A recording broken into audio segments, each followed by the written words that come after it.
Josh, Desmond, welcome to the podcast, mate. Hey Jordan, great to be here, mate. Thanks for having me. Nah, thanks for coming on. I really appreciate having a bit of a chat to you, mate. You've jumped onto the Game Plans platform, and pretty excited to see the outcome of that and how things go. But I guess today sort of really it's more about you and you're a buyer's agent. You work in both the investment and owner occupier space, which is a little bit different from some of the buyers agents that we've talked to in the past in terms of the owner occupier space. So it'll be good to get that different side and opinion of things when it comes to particularly property strategy and all that sort of stuff. But I guess to kickstart us, what do you feel like your personal philosophy on building out a property portfolio would be? Yeah, good question, mate. I like to keep things very simple, and for me, it's focus on you and for an enjoyable journey. I guess what I mean by that is don't worry about what everyone else is doing. Don't let fear or greed drive your decisions. Set meaningful and smart personal goals. I guess at the end of the day, what is right for someone else may not be right for you, and you are what matters. So yeah, I guess focus on yourself and your own needs. And by design, you will create a journey that not only delivers you to the desired outcome, but it also enables you to stop and see the sights and attractions that matter along the way. Yeah. If you endeavor to chase someone else's dream, you will not invest the same passion or the desire. You won't achieve the desires, or your desired income, or desired milestones for that matter. And I guess what we normally see is people just give up and they say that property isn't for them because they're pursuing someone else's goals, and it's not their own. It's not actually what they want. Yeah, you're spot on. And I think you nailed on the head. It's kind of about the journey. It's not about the end destination. I mean, you can sit back and go, I'd love 100K passive income and be able to retire by 50 or whatever your goal might be. But if you get to 50 and you hit that passive income target, but then, you've just lost 30 years of your prime time or whatever you call it. I mean, after 50 could be your prime time. I don't know. It might be. We'll see one day when we get there. But that's it. You're spot on. It's about enjoying the journey as well. It's creating that lifestyle and being able to sit back and enjoy the process while you're on the way. But I suppose if you could go back and tell yourself something when you first started building out your own portfolio, what do you feel you'd go back to reset? Yeah, so there's a couple of things. I guess coming from a family that didn't invest in property, I'd probably go back and tell myself to, one, acknowledge and accept what I didn't know. And there was a lot. I'd advise my younger self to spend time with people who have achieved or are on the path to achieving what I wanted. To spend more time with like-minded people, seek knowledge, shared experiences, all while maintaining an open mind, to use and explore data. I would try and teach myself the difference between price and value. There's a big distinction there. And I would encourage myself to seek the guidance and support of professionals to fill any gaps. Build a high-performance team that is, by design, there to support you, your requirements and your goals. And that might be the mortgage broker or the accountant or some other professional. It doesn't always have to be the buyer's agent or sales agent, etc. There's a lot of professionals out there, and most of them are interested in supporting you if you let them. Yeah, I think that's so key. It's something that I definitely struggled with first starting. Like, I just stepped out into the property ladder and thought I could buy everything myself and do everything myself. And it's really about building that A team. You want to have people you can rely on along the journey who are going to help you.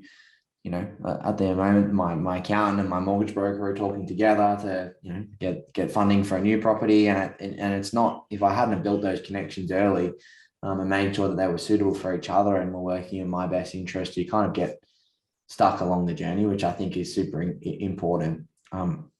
In terms of your own portfolio, do you feel like you've made any sort of mistakes along the journey, or would you change anything about your portfolio if you could?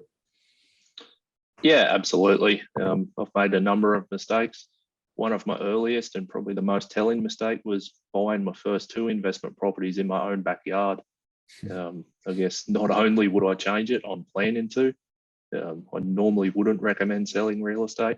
However, if you've completed the hold or sell analysis and there's benefit to selling an existing property to purchase a better asset, why wouldn't you act to improve your overall position? Probably rather fortunate. I've managed to exceed results or exceed reasonable expectations with the properties that I did purchase. But yeah, I certainly feel now's the right time to act on the back of some extraordinary growth in many markets, and yeah, get into a market that's more likely to perform for the long term, quite stable and reliably. Yeah, I wonder what the percentage of people or like first investors buy in their backyard. I mean, it's so common, like it's kind of huge. and what you're used to. But yeah, I'd be very surprised if I'd take my hats off to anyone who sort of didn't buy around the corner or in an area they knew really well for their first property. It's kind of like the first thing to go for. And I'm glad that you're actually, well, been made well aware of that potential mistake and you're taking action to address it as well, even at the consequence of some selling costs and capital gains costs, and then obviously acquisition costs for getting into the next one as well. So, but you ultimately know the outcome of what would happen if you would have held on to those long term. So it's good that you are addressing it. Now you were correct me if I'm wrong, but we were just talking before, you're a Sparky before you became a buyer's agent. And I think one of the funny things that I find is a lot of, property investors that I talk to ultimately turn that passion for investing into some sort of career or sort of head into that space. When was it and what was it that sparked that initial sort of transition or thought from you to going, okay, I've got my day job, but I actually love property investing and I'd love to sort of do something in it full time? Yeah, spot on, Jordan. Sparky by trade, actually loved the job, but I guess after purchasing my second investment property and learning yet another lesson through practice on the job, I decided to turn my attention to some proactive measures, I guess. I spent the next 2 years educating myself in every asset of property that I could possibly manage. Early mornings, late nights, weekends, you name it. Downtime was property time. Throughout all of that, not only did I learn and grow as an investor, I realized that it really meant something to me to help other property buyers for the right reasons, and that property was helping me grow as a person. I guess at that point, mate, the decision was pretty easy. I had the passion, I had the drive, love helping people. It was such a good fit, so I made the jump. I love it. That's a good little line. Downtime was property time. I like it. I might have to use that one here and there. But I guess speaking of one-liners, there's plenty out there in the property space. But if you had one decent property one-liner, what would it be? Yeah, so something I say to myself all the time and clients is choose a destination worth the journey. And I'm not sure it's a property one-liner, but I'm religious by that, and it ties back into my overall philosophy. So, yeah, I think if I could pass anything onto a budding investor, that'd be it.